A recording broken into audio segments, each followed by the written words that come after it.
अस्सलामुअलैकुम एवरीवन, मेरा नाम है यासिर और आप देख रहे हैं पेंटास्टिक वैली। अच्छा, मुझे तकरीबन 5 साल हो चुके हैं। जनवरी 2020 में आई थिंक मैंने कैलीग्राफी को शुरू किया था और अब 2024 भी एंड होने को है। और इन 5 सालों में मैंने 23 ऑनलाइन बैचेस ऑफ कैलीग्राफी के सिखाए हैं, स्टूडेंट्स को सिखाया है ऑनलाइन क्लासेस में। अगर आपको नहीं पता तो मैं ऑनलाइन क्लासेस भी देता हूं और जिसके अंदर मेरे 4 से 5 कोर्सेज हैं। अरेबिक कैलीग्राफी के अलग से हर स्क्रिप्ट का एक अलग कोर्स है। मैं ज़्यादातर जो है खत सुल्स, खत दीवानी, खत विसाम सिखाता हूँ और उसके साथ खत नस्ख भी। और उसके बाद हमारा जो कोर्स होता है वो होता है Arabic calligraphy painting on canvas के ऊपर। अगर आप इसके रिलेटेड और जानना चाहते हैं या मेरे कोर्सेज में एनरोल करना चाहते हैं तो व्हाट्सएप नंबर आपको दिया हुआ है, उस पर क्लिक कर सकते हैं। तो बिना देर किए मैं आपको ये बताना चाह रहा हूँ कि इन 5 सालों के अंदर मैंने खुद भी बहुत सी मिस्टेक्स की और उनसे सीखा है। और इनमें मैंने थाउजेंड्स ऑफ स्टूडेंट्स को जो सिखाया है उनके होमवर्क्स भी चेक किए हैं। तो ये 5 जो मेजर टॉप की मिस्टेक्स हैं वो मैंने यहाँ पे आपको बताने की कोशिश की है। अच्छा, ये जो नंबर 1 की मिस्टेक है उसको सबसे ज़्यादा लोग करते हैं और उसको सॉल्व करना बहुत ही ईजी है। उसके लिए एक सिंपल ट्रिक है जो कि मैं अपने ऑनलाइन क्लासेस में स्टूडेंट्स को भी बताता रहता हूँ, तो उसको भी डिस्कस करेंगे। स्टार्ट करते हैं नंबर 5 से। 5वें नंबर पे है जो है वो है आर्ट सप्लाईज या मटेरियल। जब आप अरेबिक कैलीग्राफी शुरू करने लगते हैं तो आपके पास सिर्फ 3 चीजें होना जरूरी हैं, जिनमें एक कलम, पेपर और इंक्स। अगर आपके पास ये 3 चीजें हैं तो आप अरेबिक कैलीग्राफी जिस भी लेवल के ऊपर करना चाहते हैं वो कर सकते हैं। हाँ, आपके कलम्स एक्सपेंसिव नहीं होने चाहिए बट करेक्ट शेप के अंदर होने चाहिए। इसके ऊपर मैंने एक वीडियो भी बनाई हुई है, आप चाहें तो देख सकते हैं। लिंक आपको डिस्क्रिप्शन पे भी मिल जाएगा या आप चैनल पे ऊपर देख सकते हैं। मैंने एक और भी वीडियो बनाई हुई है। अगर आपके पास कलम्स ही नहीं है तो आप किसी भी चीज से कलम बना सकते हैं। आप आइसक्रीम स्टिक्स यूज कर सकते हैं, आप जो है ब्रशेस को यूज कर सकते हैं, आप किसी भी चीज को यूज कर। आप मेरी रील्स में भी देखते रहते होंगे जो कि मैं बनाता रहता हूं। तो एक सिंपल सा मेथड है जो कि आपको आना चाहिए। तो नंबर 4 की जो मिस्टेक है वो ये है कि कनेक्शंस। हम अक्सर औकात देखते हैं कि YouTube के ऊपर हरूफ तो अवेलेबल हैं लेकिन कनेक्शंस अवेलेबल नहीं होते। तो अक्सर औकात स्टूडेंट्स ये समझते हैं कि जब हमने हरूफ सीख लिए, इंडिविजुअल लेटर्स अलिफ बा से लेकर या तक, अगर हमने ये सीख लिए तो हम अरेबिक कैलीग्राफी कर सकते हैं। नहीं, अगर आप वो सीख लिए हैं आपने तो आपकी अरेबिक कैलीग्राफी एक लेवल ऊपर तक चली जाती है। बट एक लेटर को दूसरे लेटर के साथ कनेक्ट कैसे करना है, अगर आपको ये नहीं आता तो इंडिविजुअल लेटर्स तो कैलीग्राफी में बहुत कम होते हैं, अगर जो कि बिल्कुल वैसे के वैसे लिखे जाते हैं। तो कनेक्शन सीखना भी बहुत ज़रूरी है। अगर आप कनेक्शन सीखना चाहते हैं तो सबसे जो बेस्ट वे है वो तो है कि आप कोर्सेज को ज्वाइन कर सकते हैं, इसमें मेंटर की सपोर्ट भी हो जो कि आपकी गलतियां भी चेक करके दें कि यहाँ पे ये मिस्टेक है, तो आप इजीली सीख सकते हैं। वरना मैंने नीचे डिस्क्रिप्शन में एक पीडीएफ का लिंक दिया हुआ है, आप उसको भी डाउनलोड करके देख सकते हैं। उसके ऊपर अंदर कम से कम दिखाया गया है कि एक लेटर दूसरे के साथ कैसे कनेक्ट होता है। जो नंबर 3 की मिस्टेक है वो ये है कि आपके लेटर्स के अंदर इनकंसिस्टेंसी। अगर आप बिगिनर हैं तो आपने ये मिस्टेक बहुत ज्यादा देखी होगी कि जब हम एक बार लेटर को ठीक लिख लेते हैं, उसके बाद एक बार लिखते हैं, फिर लिखते हैं, तो फिर से वही गलतियां हम दोहराना शुरू कर देते हैं। सबसे पहली चीज तो ये है कि हम जो एक बार जिस गाइडेंस को फॉलो करके, जिस पेशेंस के साथ हम वो लेटर लिख रहे होते हैं, जब हम दूसरी तीसरी बार लिखते हैं तो फिर हमारा हाथ आहिस्ता आहिस्ता तेज होता चला जाता है। आहिस्ता आहिस्ता हम वो गाइडेंस को भूलते चले जाते हैं। जो कि हमने पहली बार लिखा था हम वैसे दूसरी बार नहीं लिख रहे होते। तो आपको हमेशा से सेम एनर्जी के साथ, एनर्जी नहीं, सेम पेशेंस के साथ और सेम गाइडेंस को माइंड में रखते हुए लिखना होगा। जैसे मैं आपको एक सिंपल सी मिसाल देता हूं कि अगर आप एक बार अलिफ लिख रहे हैं तो अलिफ के अंदर भी कम से कम 10 चीजें हैं जो कि आपके माइंड में होनी चाहिए।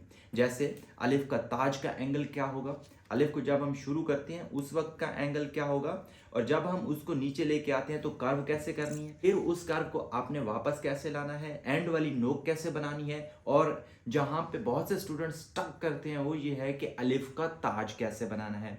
अगर आप ये सारी चीजों को हर बार ही जहन में रख के और उसको अच्छे से बनाते हैं तो आपके लेटर्स बहुत सही बनेंगे। नाउ हम थोड़ी सी सीरियस मिस्टेक्स की तरफ आ रहे हैं, जिसके ऊपर जो नंबर 2 के ऊपर मिस्टेक है वो है मेजरमेंट्स। मेजरमेंट्स बहुत ही एक अहम किरदार अदा करती हैं। आपको पता है कि हम जो है मेजरमेंट नुकात के साथ करते हैं। हर स्क्रिप्ट के नुकात अलग होते हैं। अगर आप खत सुल्स लिख रहे हैं तो उसके नुकात अलग होंगे मेजरमेंट के लिए, और अगर आप खत नस्ख लिख रहे हैं तो मेजरमेंट के लिए उसके नुकात अलग होंगे। अगर आप खत नस्ख वाले नुकात किसी और स्क्रिप्ट के अंदर लिखेंगे तो आपके लेटर्स छोटे हो जाएंगे। खत सुल्स वाले नुकात अगर आप खत दीवानी के अंदर यूज करेंगे, खत दीवानी के नुकात तो बहुत छोटे होते हैं, तो वो आपके लेटर्स बहुत बड़े हो जाएंगे। और अगर आप नुकात ही प्रॉपर नहीं बना रहे, मैं आपको बता देता हूं कि जो भी हम नुकात लगाते हैं उनकी एंगल जो है वो 45 का होना चाहिए। 45 के एंगल के ऊपर रख कर आपने कलम को बिल्कुल परपेंडिकुलर मूव करना होता है ताकि वो एक स्केयर की शेप में बन जाए।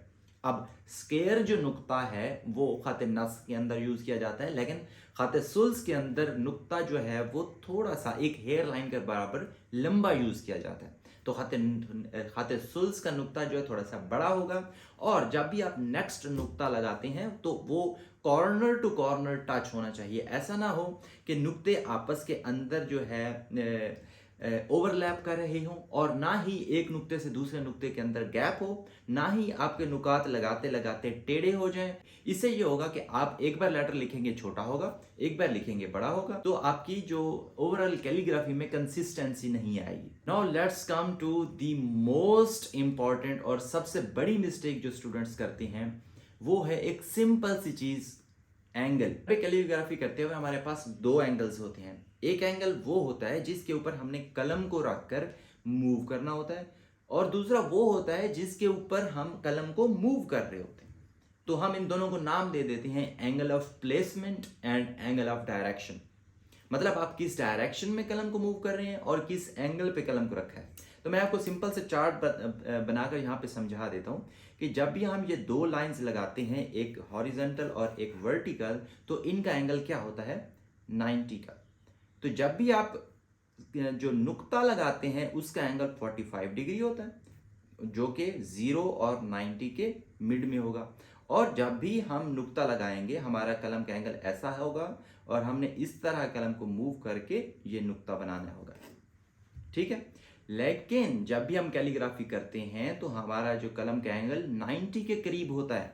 तो आप इमेजिन करें, अगर जो 45 है यहाँ पे 60 होगा, यहाँ पे 70 होगा, और यहाँ पे अप्रॉक्सीमेटली 80 होगा, तो आपके कलम का एंगल ये 70 टू 80 के दरमियान होना चाहिए। मतलब या तो आप कलम को ऐसे रख सकते हैं या थोड़ा सा और सीधा करके ऐसे रख सकते हैं। हाँ, कुछ स्ट्रोक्स होते हैं जिनके अंदर 90 का एंगल भी यूज होता है, तो वो चंद एक स्ट्रोक्स हैं। मैं आपको जब हम हरूफ के ऊपर आएंगे तो हम तब डिस्कस कर लेंगे कि 90 के एंगल पे कौन से हरूफ होते हैं। जो मेजर हमारा एंगल है वो 70 टू 80 होता है, तो हम 70 टू 80 के एंगल के ऊपर कलम को पकड़ते हैं।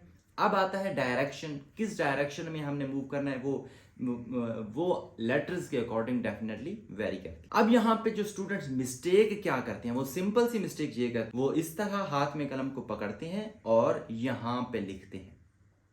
नाउ यहाँ पे देखें तो जहां पे हम लिख रहे हैं और जो कलम है हमारा वो बिल्कुल उसके नीचे है, और आपको पता है कि कलम का कट जो है वो कुछ इस तरह का होता है, यूं हल्का सा 30 के एंगल के ऊपर कट होता है। तो जब हम उसको बिल्कुल अपने पेज के वर्टिकल रखते हैं, जहां पे हमारा हाथ होता है उससे बिल्कुल ऊपर लिख रहे होते हैं, तो ऑटोमेटिकली हमारा जो एंगल है वो इनफैक्ट 45 से भी कम हो जाता है।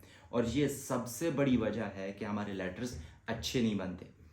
सिंपल ट्रिक इज कि जहां पे आपको लिखना है आप अपना हाथ उससे लेफ्ट साइड पे रखेंगे, और वो भी तकरीबन 45 के एंगल पे रखेंगे। मतलब जहां पे आपको लिखना है आपका हाथ यहाँ पे होना चाहिए। तो यहाँ पे लिखकर जब आप अपने सामने लिखते हैं तो इसमें दो चीजें होती हैं, एक तो आपका एंगल ठीक हो जाता है, और दूसरी चीज ये होती है कि जहां पे आप लिख रहे होते हैं वो आपकी नजर के बिल्कुल सामने होता है, इसलिए आप इसको इजीली भी देख सकते हैं, और आपकी कैलीग्राफी जो है बहुत ही इंप्रूव कर जाती है। तो इसमें एहतियात करने वाली बात यह है कि जब भी आप कैलीग्राफी करेंगे तो आप अपने हाथ को साथ साथ मूव करते जाएंगे। जैसे आपने वाओ लिखा, यहाँ के बाद आपका कलम इस डायरेक्शन में जा रहा है, तो आपका हाथ वहीं पे ना रहे। जब आप यहाँ पे आ गया तो आप अपने हाथ को आगे कर लें और यूं अपने हाथ को साथ साथ मूव करते जाएं। बेस्ट तो ये होता है कि जब आपका कलम छोटा होता है तो आपको हाथ ज़्यादा मूव नहीं करना पड़ता, लेकिन अगर आपका कलम बड़ा है तो फिर आपको बार बार अपने हाथ की पोजीशन भी लिखते साथ साथ आपको चेंज करनी पड़ती है। ये थी हमारी top 5 mistakes for Arabic calligraphy जो बिगिनर्स हमेशा करते हैं, मैं भी किया करता था जब शुरू किया था। तो उसको ओवरकम करने के तरीके भी मैंने आपको बता दिए। नेक्स्ट वीडियो में हम इंशाल्लाह बिगिनर्स की और मिस्टेक्स या किस तरह से हम इसको और इम्प्रूव कर सकते हैं उनके ऊपर बात करेंगे। तो चैनल को सब्सक्राइब कर लें। मिलते हैं इंशाल्लाह नेक्स्ट वीडियो में। अपना ख्याल रखें। अल्लाह हाफिज़।